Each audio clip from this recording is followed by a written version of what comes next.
Ang ating pong alugbati na itinanim noon, nag-uugat na. Ugatations na siya, pwede na siyang itanim sa lupa. Kit nga niya, para mga barya, para mga maliit na pagong. Ayos na rin. Multiples po yan. Pati itong mga to. Welcome sa isa sa mga spots para sa aming urban garden. Kukuha po tayo ng alugbati. Ko lang po saglit itong size ng aking isang dahon ng alugbati. Look at that, boy. Huh?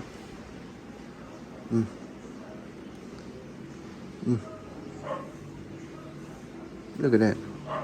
Beb, tignan mo yung size ng alugbati ko. Para nagre-respond siya sa compost. Ito na po mga na-harvest. Ito na yung pagkakalaki.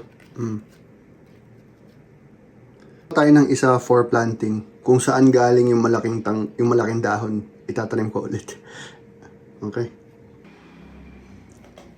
E-spices.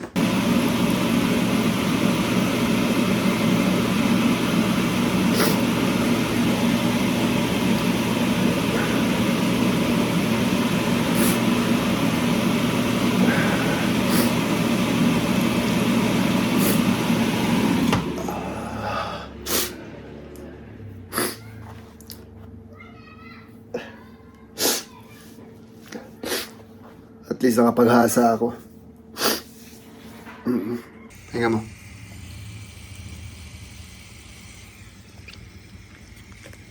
Yan yung aking whetstone panghasa. Tunog siya eh. Hintayin ko lang tumigil yan, tas G na. Okay, palit sandata.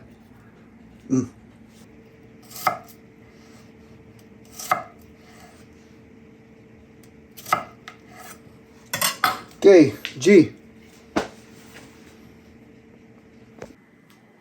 Hindi pa ako makakapagluto ngayon, so kung anong mahiwa natin, ipipickle ko muna. Try natin to kung kaya niya magbalat ng bawang. Anything na may takip.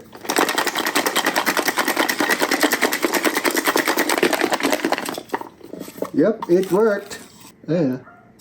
Ayan na. At ito ang resulta. Kalbo. Ay, nahulog. Ayan.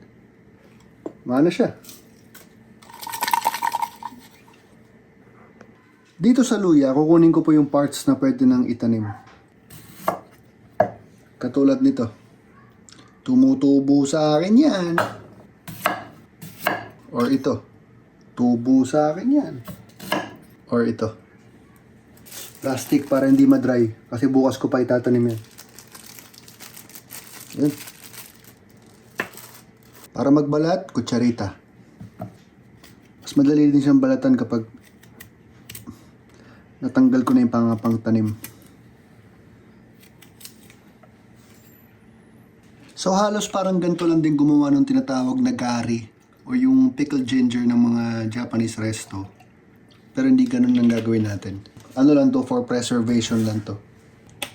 Para lang mas madali yung mga susunod na episodes natin. 1:1. Yeah.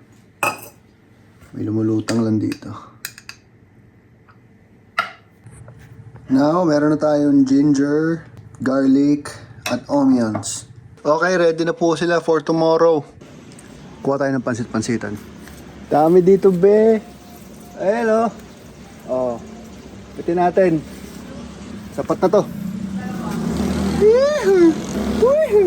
Giniling. Kasi ito ang meron. Nauna ko nakita.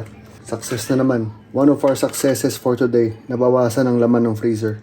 Kanin mula kahapon o English, yesterday's rice. Pickled ginger, ilabas na natin at manipisin. Tadta rin ng manipis. Manipisin. Manipistation. Okay, pag sobrang nipis ng cuts, manifestation. Ilabas na rin natin ang ating pickled na onion. You know what? Dalawang grupo. Isa para sa fried rice. Ito ang uubusin natin, ang pickled garlic. Kasi hindi naman na din madami. Tad-tad, maliit na maliit. From our orange episode, orange ripe mango chutney. Okay na yan. salted cashew. Cashew with salt. Napasalubong sa amin ni Uncle Willie mula Thailand. Eh kung hindi ko gagamitin, eh maluluma lang to. Yun.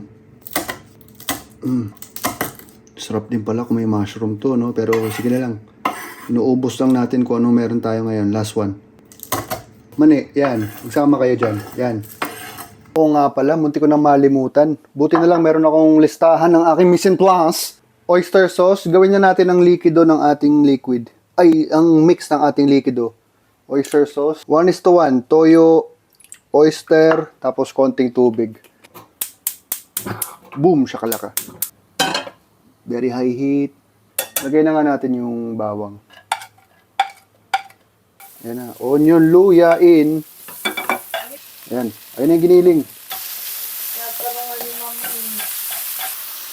Kaya pala yung mga nag-walk, hindi makarelax. Asin. Makakaway na naman ako. Tapos konti nitong chili sauce na binili namin mula sa Muang Thai sa Barangay Matalino. Matalino Macdo. Matalino Macdo. Hindi namin sinasabing di Matalino Jollibee. Basta yun yung location niya. Matalino Macdo.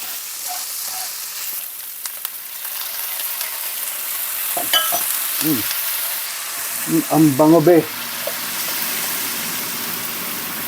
Pwede na nga tayo maglagay ng konting mani. Hindi, may mani na may mani na may pepper. Oh, boom shakalaka. Boom shakalaka. Ibig sabihin niya ngayong nilagay mo na, ibig sabihin patapos ka na. Pero ayoko yung lutong-luto. Ayun na, lumupay-pay na. Pansit-pansitan.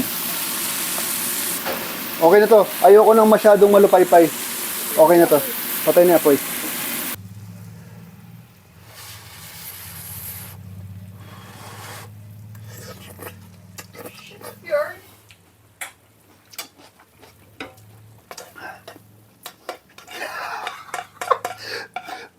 Good job.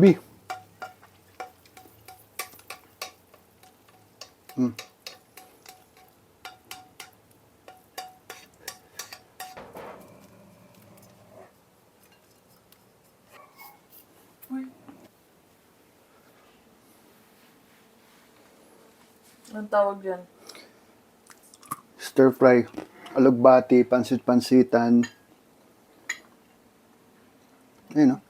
Yeah. Stir fry nga. Ngayon, mabilisan lang.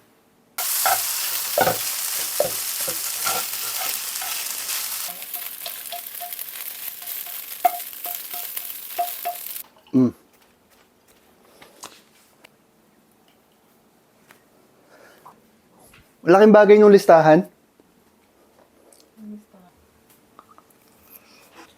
You like it? Yup. Hop. Yan, lasa ng garden mo.